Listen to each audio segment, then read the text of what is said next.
Salve, salve, galerinha do 7º ano! Sejam bem-vindos a mais uma aula de ciências comigo, professor Vinícius.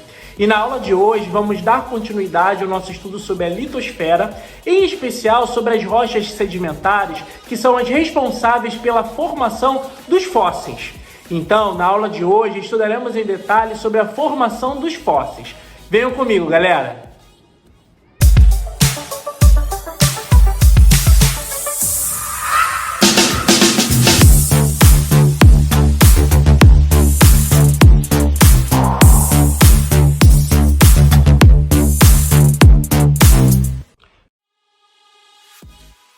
Os fósseis são restos ou rastros de seres vivos que viveram no passado e ocorrem em regiões com rochas sedimentares.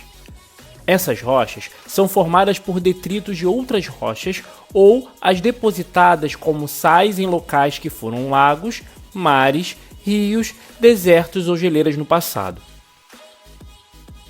Vejamos agora o processo da formação dos fósseis. Fósseis são evidências materiais da vida passada na Terra. Podem ser constituídos por plantas, animais ou ainda impressões, ou seja, marcas. Para que um organismo fique preservado sob a forma de fóssil, é necessário que ocorram algumas condições. Vamos acompanhar o processo. A primeira etapa é a morte do ser vivo. Depois, o ser vivo começa a ser degradado, isto é, começa a se desmanchar e liberar gases.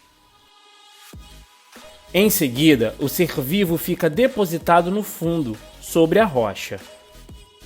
Com o passar do tempo, os restos do ser vivo vão sendo cobertos por camadas de rochas e vão sendo compactados, isto é, o peso das camadas vai amassando os restos do ser vivo. Depois da descoberta desse fóssil, os pesquisadores começam o processo da coleta para posterior estudo. Vamos recapitular o processo de formação de um fóssil animal. Primeiro, ocorre a morte do animal. Segundo, liberação dos gases. Terceiro, deposição no fundo. Em quarto, recobrimento da carapaça. Em quinto, compactação do sedimento. E por último, o processo de coleta. Vamos estudar agora os conceitos das eras geológicas. Com base no estudo das rochas e dos fósseis, os geólogos dividiram a história da Terra em intervalos chamados de éons, eras, períodos e épocas. Esse é o tempo geológico. A palavra éon significa um intervalo de tempo muito grande, indeterminado. A história da Terra está dividida em 4 éons: o Adeano, o Arqueano, o Proterozoico e o Fanerozoico. Palavras complicadas essas, não são? Mas não se preocupem, o importante é que vocês entendam o que significam muitos, mas muitos anos atrás. Continuando o nosso estudo sobre o conceito de éons, é importante nós sabermos que todos os éons são divididos em eras. Essas eras são o pré-cambriano, paleozoico, mesozoico e cenozoico. Uma era geológica é caracterizada pelo modo como os continentes e os oceanos se distribuíam e como os seres vivos nela se encontravam. No estado atual do conhecimento científico a respeito da Terra, as evidências mais antigas de vida são fósseis de algas. Esses organismos eram capazes de produzir oxigênio livre, que não existiam nos tempos anteriores a 2,7 bilhões de anos. Assim, há cerca de 2 bilhões de anos, no início do éon proterozoico, a atividade dessas algas gerou uma atmosfera rica em oxigênio, que foi essencial para o desenvolvimento de outras espécies. Vejamos qual a relação entre os fósseis e o nosso passado. As algas e bactérias foram as formas dominantes de vida durante quase todo o Proterozoico, cerca de 2 bilhões de anos.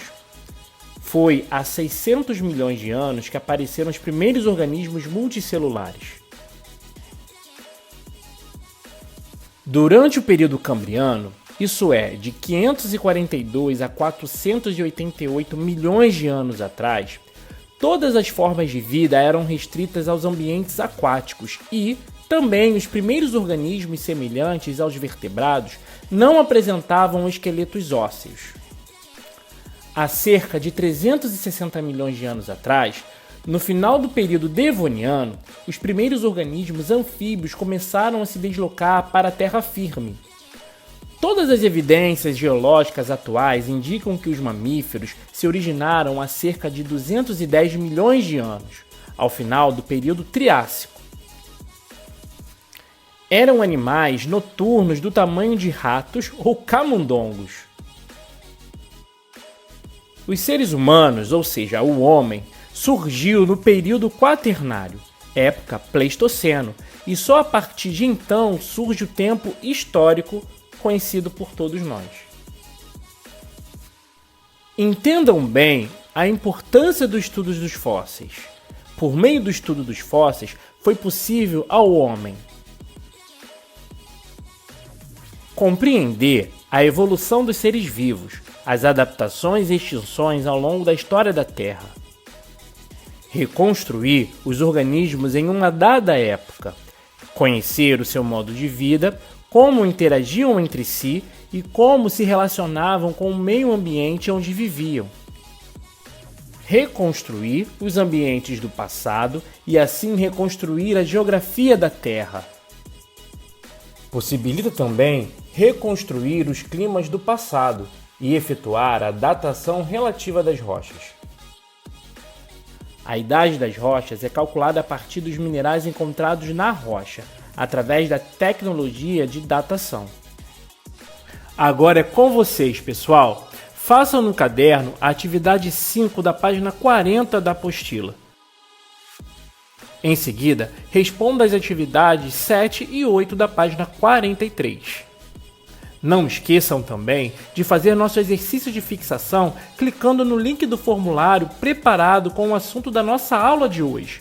Consultem a apostila, vejam e revejam este vídeo quantas vezes quiserem para fazer os exercícios.